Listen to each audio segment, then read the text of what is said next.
Hello, my name is Zion. My presentation is on the differences in daily meals between rural and urban Nigeria. First, it's important to know the geography. The urban areas consist of Lagos, Abuja, Port Harcourt, Ibadan, and Kano. The rural areas consist of lower density agrarian states such as Ikiti, Kogi, Kwara, and Bachi, which are villages and farming communities.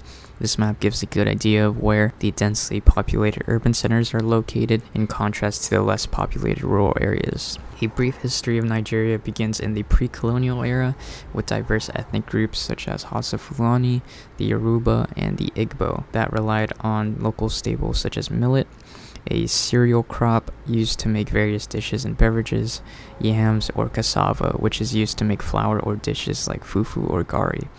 Nigeria is the world's largest producer of cassava and a significant source of income for rural households. In the 19th and 20th centuries, the British colonized Nigeria, resulting in the introduction of cash crops such as cocoa, groundnuts, which are just peanuts grown underground, and palm oil.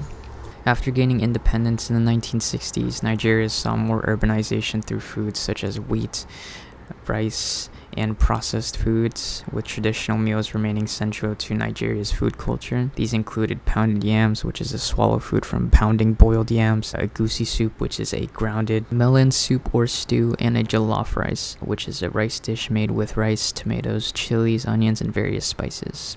In rural areas, breakfast includes foods such as iba, which is a starchy swallow food made from processed cassava, amala, which is a form of paste made from flour, or fufu, a doughy food made from starches like cassava, yams, or plantains. Any of these three would usually be paired with beans. Pap, which is a fermented corn porridge, is another breakfast food.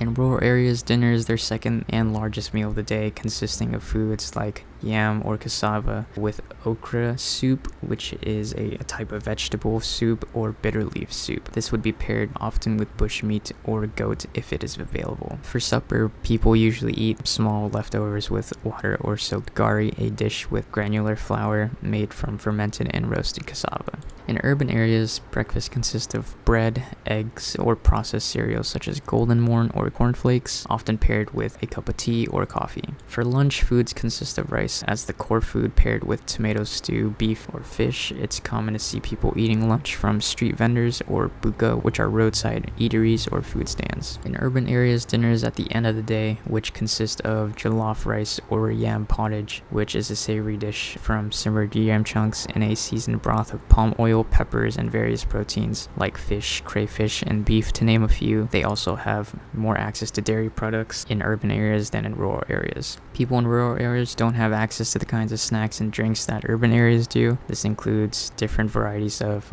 soft drinks, pastries, sugary snacks, and even fast food restaurants. In short, rural areas were starch heavy with less protein and primarily homemade. Urban meals often included rural staples, as well as greater access to dairy, meat, and processed foods such as sugary drinks and snacks. Here are my references, and that's the end of my presentation. Thank you.